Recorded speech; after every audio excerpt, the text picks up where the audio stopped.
Bismillahirrahmanirrahim. Assalamualaikum warahmatullahi wabarakatuh. Alhamdulillahilladzi hadana li hadza wa ma kunna linahtadiya laula an hadanallah. Asyhadu an la ilaha illallah wahdahu la syarika lah wa asyhadu anna Muhammadan abduhu wa rasuluhu la nabiyya ba'dah. Allahumma shalli wa sallim ala nabiyyina Muhammad wa ala alihi wa sahbihi wa mawalah. Amma ba'd. Rekan-rekan mahasiswa dan mahasiswi kelas mata kuliah Hukum Acara Mahkamah Konstitusi, program studi Hukum Tata Negara UIN Antasari Banjarmasin. Pada kesempatan kali ini insya Allah kita akan membahas berkaitan dengan hukum acara memutus sengketa kewenangan konstitusional lembaga negara. Kewenangan konstitusional lembaga negara. Nah, jadi salah satu kewenangan Mahkamah Konstitusi seperti yang telah dijelaskan di materi sebelumnya bahwa salah satunya adalah memutus sengketa kewenangan konstitusional lembaga negara. Jadi diawali terlebih dahulu bahwa dalam sistem ketatanegaraan di Indonesia, hubungan antara satu lembaga negara dengan lembaga negara yang lainnya diikat oleh sebuah prinsip, yaitu prinsip checks and balances. Checks and balance ya. Di prinsip checks and balances ini menjadi sebuah prinsip dasar yang harus dijadikan atau dilaksanakan bagi setiap lembaga negara. Tidak ada yang tumpang tindih dan tidak ada yang dalam hal ini saling sikut mengikut, dan dalam hal ini terjadi harmonisasi di antara keduanya. Jadi harmonisasi di antara lembaga-lembaga negara keseluruhnya. Nah, jadi lembaga negara sederajat dan saling mengimbangi satu sama lain. Sebagai implikasinya, adanya mekanisme check and balances ini pada hubungan yang sederajat itu ada kemungkinan dalam pelaksanaan kewenangan masing-masing lembaga negara timbul perbedaan atau perselisihan dalam menafsirkan amanat undang-undang dasar. Nah, jadi setelah daripada reformasi 1998 dan adanya perubahan Undang-Undang Dasar Negara Indonesia tahun 1945, meniscayakan terjadinya tumpang tindih kewenangan, kemudian perselisihan antar lembaga negara. Karena apa? Karena tidak ada lagi lembaga tertinggi negara. Yang hanya ada lembaga tinggi negara yang punya kesejajaran, kesetaraan dengan beberapa lembaga negara. Misalkan presiden sejajar, MPR sejajar, DPR dan DPD sejajar. Tidak ada yang lembaga yang lebih tinggi. Adanya lembaga tinggi negara. Nah, itu yang meniscayakan terjadinya perselisihan dan timbul perbedaan, terjadi kelas antara lembaga-lembaga negara. Dan kata kuncinya adalah dalam menafsirkan amanat undang-undang dasar.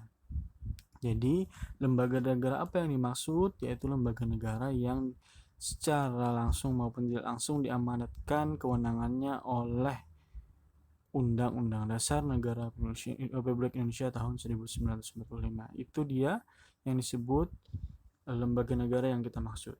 Nah, wewenang MK dalam memutus SKLN ya, kita singkat, yaitu sengketa kewenangan lembaga negara. Nah, apabila kita telusuri sejarah pembentukan kewenangan MK untuk memutus kewenangan lembaga negara ini, sebagaimana tercantum dalam pasal 24C ayat 1 Undang-Undang Dasar 1945, ternyata lahir dari berbagai pemikiran yang melatar belakanginya. Pemikiran-pemikiran tersebut dapat ditelusuri dari sejarah bagaimana rumusan tentang kedudukan dan wewenang MK yang saat itu dibahas dalam sidang-sidang panitia ad hoc dan badan pekerja MPR RI. Yang saat itu membahas adalah kewenangan dari Mahkamah Konstitusi. Jadi ada beberapa tokoh, banyak tokoh sebenarnya yang mengajukan, salah satunya adalah wewenang MK itu memutus sengketa kewenangan lembaga negara. Nah, salah satunya adalah Prof. Jimli As-Siddiqi yang jadi ujung tombak pengusul ini. Nah, salah satu yang beliau usulkan itu dengan di pidato beliau itu memberikan putusan atas sengketa lembaga tinggi negara. Nah, jadi itu yang beliau usulkan. Banyak yang mengusulkan itu selain Jimli As-Siddiqi ada Sucipto, ada Idewa Gedi Palguna. Ini waktu itu menjadi MPR DPR RI fraksi PDI Perjuangan. Kemudian ada dari PDI Perjuangan juga Suciptono, banyak yang Avandi juga dari fraksi TNI, dari golongan TNI dan Polri yang mengusulkan ini. Jadi sejarahnya itu sudah pada rapat panitia ad hoc dan badan pekerja saat menggagas MK sudah diusulkan wewenang ini. Nah, lembaga negara apa yang dimaksud? Nah, kita sekilas membahas tentang lembaga negara apa itu lembaga negara. Nanti juga disampaikan ya, saya sampaikan lembaga negara yang dalam hal ini berhak untuk mengajukan sengketa kewenangan lembaga negara di Mahkamah Konstitusi. Itu tercantum di muatan peraturan MK tentang itu. Jadi lembaga negara dalam konsep hukum tata negara positif Stadtrecht, lembaga negara merupakan organ negara atau alat-alat pelengkap negara yang biasanya diatur menjadi materi muatan dalam konstitusi atau mengandung dasar suatu negara. Dalam kepustakaan hukum ketatanegaraan Indonesia, jenis dan jumlah lembaga negara menurut Undang-Undang NRI 1945 itu bermacam-macam.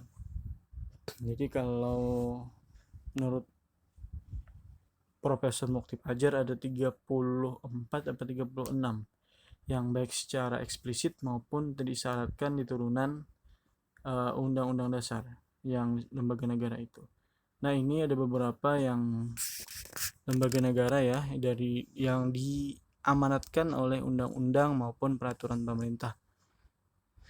Nah, jadi ada presiden dan wakil presiden, DPR, DPD, MPR, MA, MK, BPK, KY, Bank Indonesia, TNI, Polri, KPU, Kejaksaan Agung, KPK, Komnas HAM, Panitia Pencatatan Akta Tanah, KPPU, KPI, KPN, Komisi Lemhanas, LIPI, BPPT, BPN, Kementerian, kemudian Kadin juga, antara ini yang pers, Kadin, Komisi Dagang, KONI, ini ada yang KONI olahraga, ada yang KONI Ombudsman, ada Kopri dan juga Pradi. Ini lembaga-lembaga negara yang diamanatkan baik undang-undang dasar maupun peraturan pemerintah ya, atau peraturan turunannya. Nah, bagaimana hukum acara memutus sengketa kewenangan lembaga negara? Nah, jadi hukum acara ini adalah hukum acara yang mengatur tentang bagaimana perkara sengketa kewenangan lembaga negara diselesaikan. Itu pengertiannya ya dari hukum acara memutus sengketa kewenangan lembaga negara.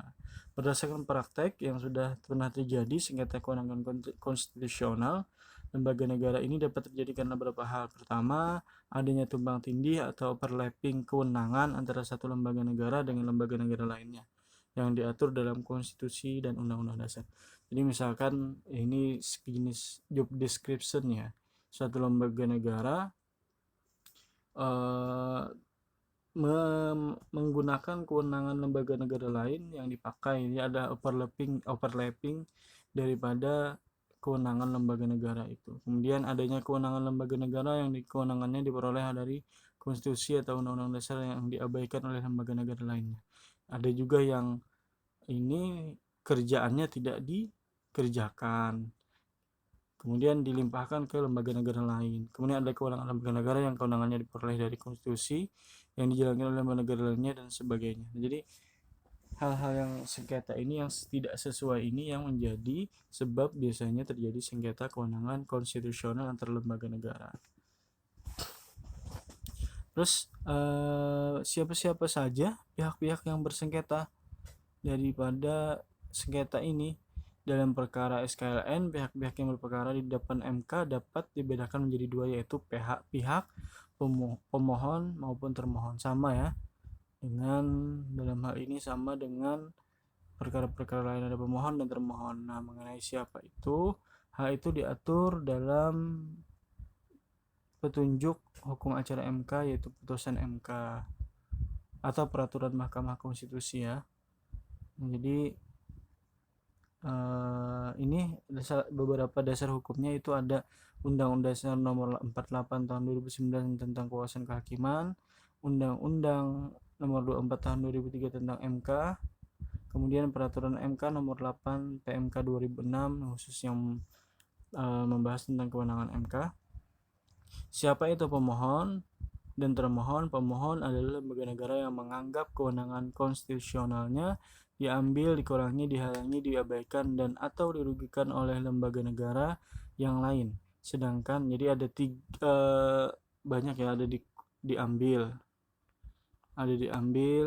ada dikurangi, ada dihalangi, diabaikan, atau dirugikan oleh lembaga negara yang lain.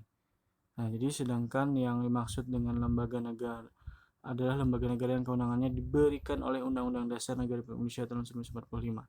Jadi jika ada lembaga yang tidak diamanatkan, itu tidak termasuk lembaga negara yang berwenang untuk bersengketa di MK. Kemudian termohon adalah lembaga yang dianggap telah mengambil, mengurangi, menghalangi, mengabaikan, dan atau merugikan pemohon. Nah, ini di dalam pasal 2 ayat 1 PMK nomor 8 tahun 2006 tadi, tentang ini khusus ya, pedoman beracara dalam sengketa kewenangan konstitusional lembaga negara. Jadi baca aja ini peraturan MK ini khusus tentang pedoman beracara dalam sengketa kewenangan konstitusional lembaga negara. Jadi ada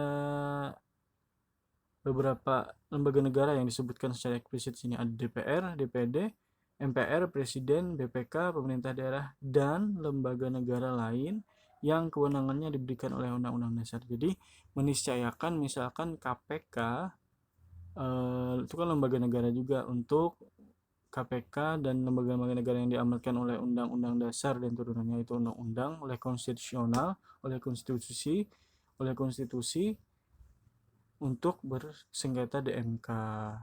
Tergantung nanti bagaimana hakim menafsirkan lembaga negara tersebut. Nah, tapi pemohon harus mempunyai kepentingan langsung terhadap kewenangan yang disengketakan. Misalkan yang dimaksud dengan kewenangan yang dipersengketakan ini adalah kewenangan yang diberikan atau ditentukan oleh Undang-Undang Dasar. Jadi perkara sulitnya adalah tidak semua lembaga negara itu disebutkan di Undang-Undang Dasar ini, tidak disebutkan. Nah, itu yang membuat nanti memerlukan penafsiran hakim apakah lembaga negara itu masuk di pihak yang berhak bersengketa di MK. Itu ya. Terus bagaimana posisi Mahkamah Agung atau Mahkamah Agung misalkan. Nah, MA kan juga sebagai lembaga peradilan. Jadi pada pasal 65 Undang-Undang MK secara tegas menyatakan bahwa Mahkamah Agung tidak dapat ditarik menjadi termohon dalam sengketa kewenangan lembaga negara semacam ini. Selanjutnya pasal 2 ayat 3 Peraturan MK nomor 8 PMK nomor 26 turunan dari Undang-Undang MK, bahwa MA tidak dapat menjadi pihak yang sebagai pemohon atau termohon dalam sengketa kewenangan teknis peradilan justisial. Nah, jadi perkara-perkara yang teknis peradilan, putusan yang menjadi ranah MA, perkara justisial tidak bisa itu menjadi sengketa yang dibawa untuk sengketa kewenangan lembaga negara. Nah, itu jadi sengketa kewenangan teknis peradilan tidak bisa.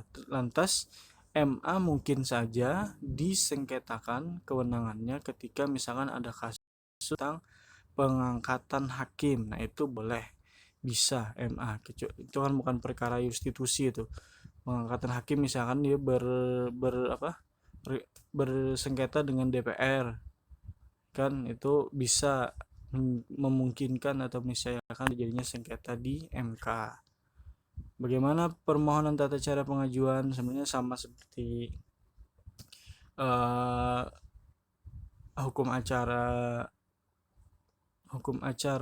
judicial review.